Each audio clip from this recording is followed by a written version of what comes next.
Olá! Hoje a gente vai fazer uma análise aprofundada de um tema fascinante e, infelizmente, muito presente: o preconceito linguístico.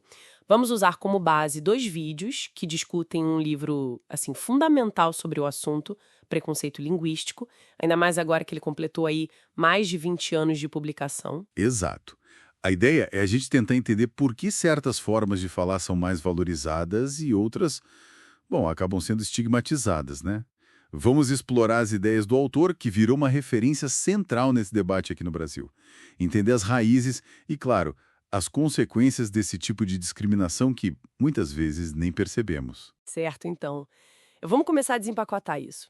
O que exatamente faz esse livro continuar tão relevante, mesmo depois de 2 décadas, né?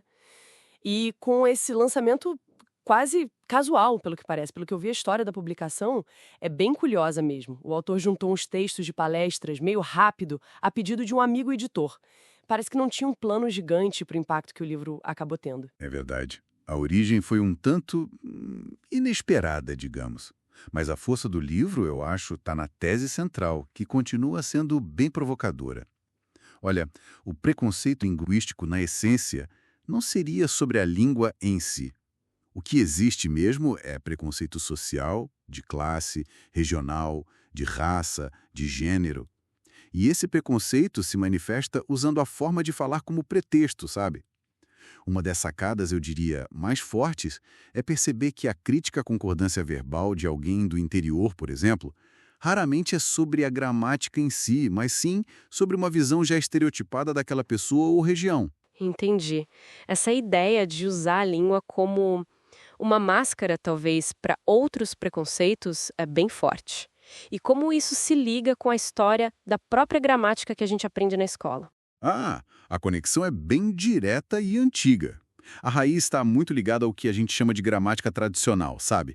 Aquele conjunto de regras focado num padrão específico. Esse padrão começou a ser definido lá na Grécia Antiga, baseado na fala e na escrita de uma elite muito restrita, a ateniense.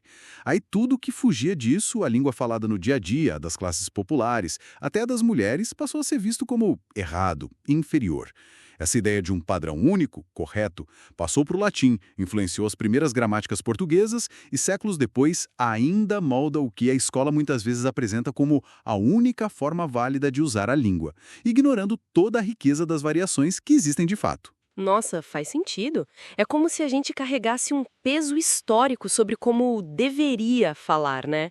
E o autor do livro parece ir na contramão disso até no jeito de escrever, com uma linguagem bem acessível, fugindo do jargão acadêmico. Isso é de propósito. Sem dúvida alguma, é uma decisão política bem consciente. Ao usar uma linguagem clara, direta, ele busca dialogar não só com acadêmicos, mas com um público bem mais amplo, incluindo professores e, principalmente, as pessoas que sofrem essa discriminação na pele. É uma forma de devolver para a sociedade o conhecimento que é produzido na universidade pública, né? Que é financiada por todo mundo. Quebra um ciclo de exclusão até na forma de comunicar a pesquisa. Pois é. E essa postura leva a gente a questionar diretamente a noção de erro na língua, que o livro ataca de frente, não é? Se não existe um único padrão correto, historicamente, como a linguística moderna vê isso que a gente chama de erro? Exatamente. Do ponto de vista da linguística descritiva, que é a que estuda como as línguas realmente funcionam, a ideia de erro intrínseco na fala espontânea, ela não se sustenta. Toda forma de falar, por mais diferente que seja da norma padrão ensinada na escola, ela segue regras e lógicas internas, complexas inclusive. O chamado erro é, na verdade, uma construção social, um julgamento baseado naquela norma padrão que, historicamente, marginalizou outras formas. O que existe de fato é variação linguística, um fenômeno natural, riquíssimo, que reflete a diversidade social, regional, cultural de um país imenso como o Brasil, com todas as suas influências, claro, como as africanas, as indígenas, moldando o português que a gente fala hoje. Mas o que me deixa assim pensando é, se a linguística já mostrou isso há tanto tempo, por que essa visão do erro como algo absoluto continua tão forte no dia a dia? A gente vê isso direto, como no exemplo que você deu, ou quando, sei lá, debocham da pronúncia de alguém num debate político. Infelizmente, sim. A visão normativa e preconceituosa, ela é muito arraigada culturalmente. ela é reforçada constantemente, às vezes até em material didático que não incorporou ainda os avanços da linguística, ou por figuras públicas, influenciadores, que repetem velhos mitos sobre falar certo e falar errado. Ignoram toda a complexidade da língua como um fenômeno social.